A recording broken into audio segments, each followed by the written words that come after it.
ఏలూరు జిల్లాలో ఎలక్షన్లు చాలా ప్రశాంతంగా జరిగాయి. కొన్ని చెదురుమదురు సంఘటనలు, కొన్ని మైనర్ ఇన్సిడెంట్స్ ఉన్నాయి. త్వరలోనే ఇంకొక 12 days లో మన కౌంటింగ్ కూడా స్టార్ట్ అవబోతోంది. ఇప్పుడు భావోద్వేగాలు చాలా హై లెవెల్స్ లో ఉన్నాయి. ఆ రిజల్ట్స్ ఎస్పెషల్లీ జూన్ 1 నుంచి ఎగ్జిట్ పోల్ రిజల్ట్స్ కూడా వస్తాయి.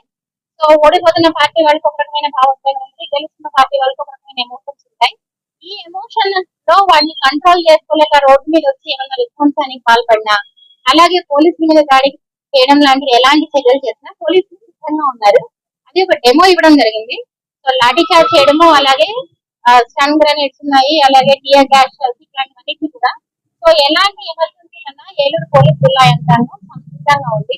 సో ప్రజలకి అలాగే రాజకీయ నాయకులు కూడా నా విజ్ఞప్తి ఏంటి అంటే, మేము అవన్నీ బలప్రయోగం చేసేంత వరకు రాకుండా మీరు మాకు కోఆపరేట్ చేసి శాంతియుతంగా కౌంటింగ్ ఆ తర్వాత రోజులు కూడా ప్రశాంతంగా ఉండేలా మాకు సహకరించవలసిందిగా కోరుతున్నాము.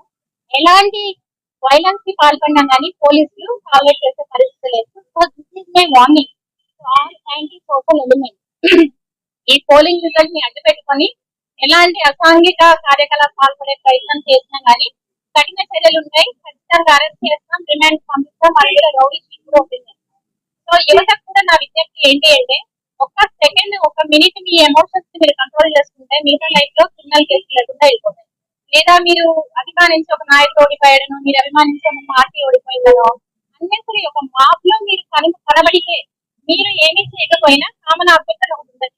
ఒక గుంపు అల్లరిచిల్ల పనులు చేస్తే విధ్వంసాలకు తిరిగితే ఆ గుంపులో ఉన్న ప్రతి ఒక్కరిని కూడా మనం రెస్పాన్సిబుల్ గా హోల్డ్ చేయడం కుదురుతుంది. నేను ఎలాంటి పదలు కొట్టలేదు, నేను దాడి సరలేదు, నేను ఎవరిని దాడి చేయలేదు, నేను గుంపులో ఉన్నాను అంటే కుదరదు.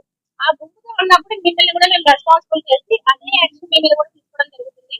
ఒక్కసారి క్రిమినల్ కేసు రిజిస్టర్ అయినట్లయితే మీరు ఒక మంచి జీవితం అన్న ఆస్తి మీరు వదిలేసుకోవాల్సిందే. గవర్నమెంట్ జాబ్ ఎప్పటికీ రాదు. నౌడేస్ as I already said, even prestigious private companies కూడా మాకు వెరిఫికేషన్ పంపిస్తున్నాయి. ఒక్క క్రిమినల్ కేసు మేము రాసినా కానీ మీరు బ్లూ చిప్ కంపెనీస్ ఇలా వాటి మీద ఆస్తి వదిలేసుకోవాల్సిందే.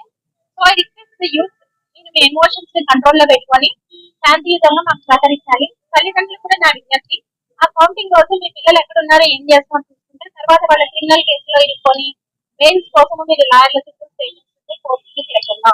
Thank you.